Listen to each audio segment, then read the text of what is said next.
Hi, I'm Stephanie Strange. Want to hear something scary?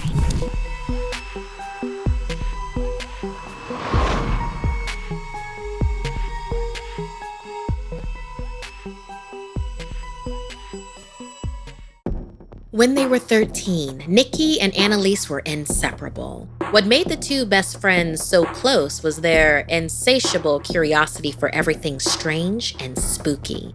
Magic workings with herbs, spirits, and, very, very rarely, blood pacts. They loved doing it all. And the one thing that always captivated them most was the old dilapidated house on Warren Way. Their parents told them to stay away from the house because a very suspicious old woman lived there, but the girls suspected something more. They had heard the woman did magic works involving curses and other forms of very dark magic, and that is what intrigued Nikki and Annalise. One day, they worked up the courage to visit the old woman. They approached the house with visions of bubbling potions and dusty spellbooks running through their heads, but what awaited them was something far more powerful. Before Nikki could knock on the door, it swung open with a loud creak, revealing a tiny, harmless-looking old woman. Her skin was as wrinkled as her clothes, but she had kind eyes. She welcomed them inside, asking them what had compelled them to visit her. They were silent. She asked if they wanted to maybe lay a curse on someone. They shook their heads, shrugged their shoulders. The old woman paused, and then, smiling wickedly, said, "Do you want to know how you will die?" The girls looked at each other, and their eyes widened. Annalise nodded, and the woman ushered the girls to an antique lace-covered table, covered in ritualistic fare. Nikki and Annalise exchanged a look and giggled. This was exactly the kind of thing they were hoping for. But when the old woman sat down, things got serious. She held a doll that looked exactly like Annalise. Straight red hair, green eyes, and pale pink skin. The old woman examined Annalise and the doll, and then closed her eyes. After an impossibly long silence, the crafty magic user spoke. "You will be poisoned by the one you love most." Annalise clenched Nikki's hand under the table as they watched the little doll transform. It no longer looked like Annalise. It now had curly brown hair, brown eyes, and tawny beige skin, exactly like Nikki. They both gasped. This woman really was magical. She shushed them and then studied Nikki. She sat in silence even longer, until she looked at Nikki with an almost gleeful expression on her weathered face. "You will choke to death on your own hair, fed to you by a woman named Magdalena," the death teller warned. Suddenly, there was a loud, thunderous crack as a gust of wind blew through the abode, sending dust and cobwebs everywhere. Both Nikki and Annalise screamed and ran as fast as they could out of the house. Outside, with the wind howling around them, they finally swore their strongest blood pact to take revenge on the other's killer, even after death. A crack of thunder then had them screaming and running to their separate homes. However, soon after that, their friendship was never quite the same, and eventually, they drifted apart from each other and the occult. Nikki became paranoid and spent her youth looking over her shoulder for Magdalena, the woman who might kill her with her own hair. Conversely, Annalise lived life wildly and as fully as possible, expecting her death from poison would come at any moment.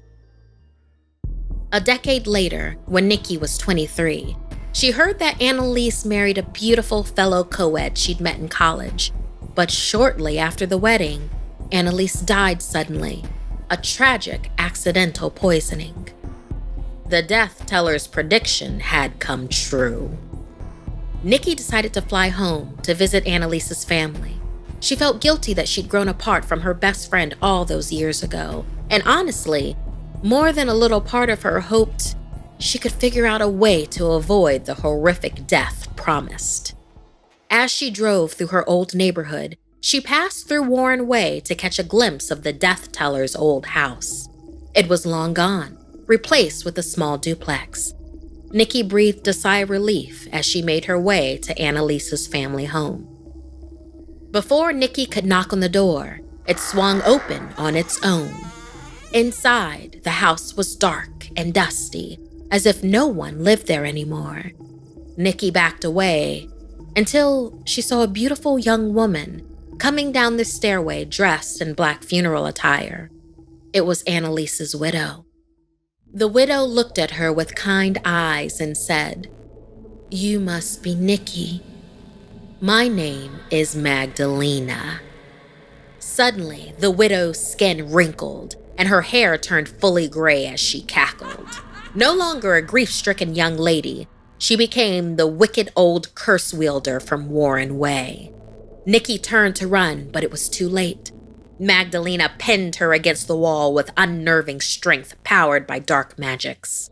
She ripped the hair from Nikki's scalp and began shoving it down her throat.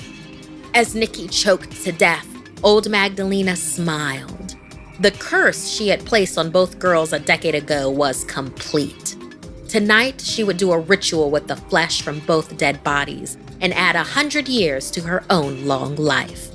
But suddenly, she froze in fear as she heard a familiar voice behind her. "Don't you want to know how you'll die, Magdalena?" one voice said, as another then added, "Our pact screams for revenge for each other's killer, and both are you." The now double-cursed evildoer fearfully turned to face the wrathful poltergeist of both Annalise and Nikki, best friends reunited by their decade-long blood pact in the afterlife. Nikki then smiled and accurately foretold Magdalena's death. "Your life ends now, with your soul ripped apart by two furious ghosts."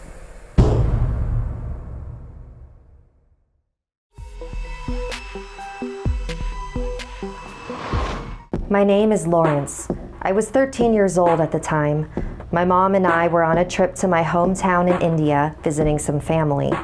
When we arrived, I went to take a shower and freshen up. I'm still not entirely sure how it happened, but I slipped and hit my rear end pretty hard on the floor. I remember my mom pounding on the locked door to let her in, while I lay there crying nonstop.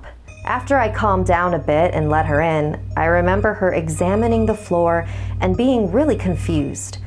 Because the floor was bone dry, I had slipped before I even stepped into the shower. That was just the beginning. Later that evening, my mom needed to run some errands and she left me alone in the house. I began to write in my diary about the trip so far. That's when I heard something grumble. It was my stomach, so I hopped out of bed to grab some snacks from the kitchen. I opened the door, and as I took a step forward, the door slammed back shut, hitting my head hard. I fell backward and onto the carpet. I screamed as I saw and felt blood dripping near my eyes. It hurt so bad. My vision was blurring, and I passed out. But before I did, I remember hearing a laugh that sounded like a woman's. I woke up. I felt terrible pain on my forehead, and I touched the area. It wasn't wet. There was no blood, no swelling, only pain. I was still on the ground. I looked around me. No blood. On the door, no blood there either. The door was still cracked halfway open, and I was still home alone. This type of thing kept happening to me. I would get inexplicably hurt, but ultimately end up fine. Like the next day, I was hit by a bus. Another day, a knife flew at me while I was alone in the kitchen. One time, I began choking out of nowhere. Every time something like this happened, I heard that same eerie laugh. The day before my 14th birthday, I decided to tell my mom. I had counted 8 times that I had nearly died, and I didn't want it to happen anymore. While I was explaining every incident to her, I could see the blood drain from her face. She grabbed my hand and pulled me outside, her other hand making calls on her cell phone. I remember feeling really scared. Did I do something wrong? A short ride later, we arrived at a church. The rest of my family was already waiting there. They ushered me inside, and my grandma proceeded to tell me what was going on. So the story went that my Aunt Natasha became a teenage mother around the time my parents got married. She lived alone at the time, so no one knew about the baby. Unfortunately, she hated her baby girl, Lawrence. She hated her so much that she tried to kill her multiple times, slipping in the bathroom, slamming her head by the door, pushing her at a bus stop, throwing a knife at her, cutting her fingers, strangling her, poisoning her, throwing her out the balcony of the 5th floor, drilling her skull. Lawrence died on the 9th try. She died around the same time that I was born. The only reason my family knows about any of this is because when Aunt Natasha visited me for the first time and heard my name, Lawrence, she confessed everything. I was just 3 years old at the time. My family had her committed to an institution after that. So the priest at the church blessed me in hopes of removing the curse that Aunt Natasha had put on me. And it seems to have worked so far. It's been a year and I haven't had any more near-death experiences. I'm just glad that I told my parents about what was going on when I did. If I had waited any longer, things might have ended a lot differently.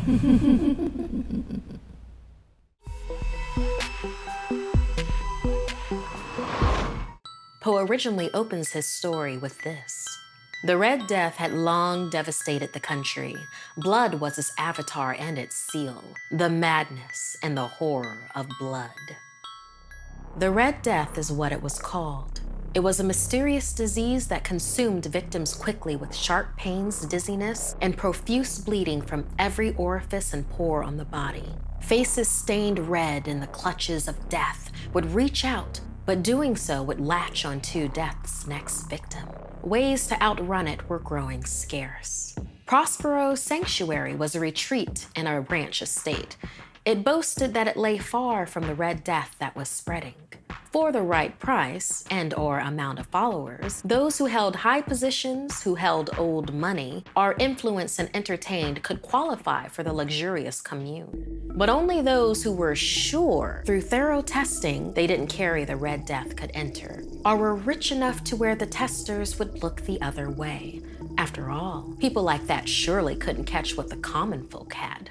Led by tech innovator Princeton Prospero, his state-of-the-art sanctuary invited his many guests to ride out the plague in a space filled with lavish amenities. State-of-the-art gym equipment, fireside chats to build community, and of course, parties. Their lives would no longer be disrupted by the plague. The strict guidelines of separation were for the general public, not for those at Prospero's sanctuary. They were above following such restrictions. Sanctuarians were equipped with Prospero's state-of-the-art smartwatches, keeping them up to date on their vitals, on activities, and most importantly, the percentage spread of the Red Death around the country. When the percentage went down to 0, they could leave. To keep his guests distracted, Prospero planned a great festival to celebrate his ingenuity in protecting his sanctuary. A great masked ball was held in the great ballroom, with an unveiling of masks scheduled at midnight. The decorations were illuminated by stained glass windows lined in red, an ironic decoration. Within, there was wine, beauty, and security. Without was the Red Death. That night, masked guests would pause to uneasily look at their watches. The smartwatch alerts were like a knell. Numbers of deceased without were growing, and for a moment, an air of stillness would pass over the guests. Then, with mirth and laughter, they'd go back to drinking and dancing under their masked guises as the midnight hour drew near. Then, cutting through the party, a sound went off on some people's wrists. Spotted here and there, echoing through the hall, alarms flashing red from their smartwatches. Worried, Prospero realized that was a different alert, one that meant contagion. Impossible. It must be a glitch in the system, he reasoned. While puzzling that out, he heard horrified murmurs of a masked figure among the party. It had appeared and now passed through every area of the sanctuary, with no one daring to stop it. Did you see their mask? So tasteful and ghastly. What's going on? What does this mean? Who is that? Where did they come from? Just then, the crowd parted in front of Prospero, and there it was. A tall and gaunt figure with a vermilion red visage that distastefully resembled the faces of the corpses outside. Rage-filled, Prospero demanded, Who dares insult us with this blasphemous mockery? his roar bringing the party to a halt.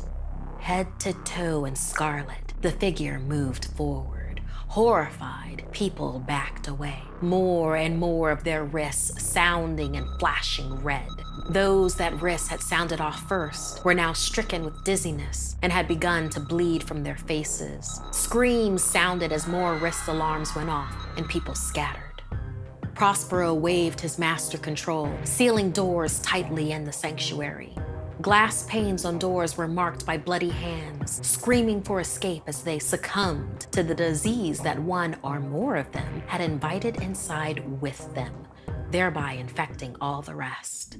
Prospero walked through halls, sealing off the dying, and all the while, silently following him was the tall red figure, following all the way back to the end of the black ballroom. There, they met in a final confrontation.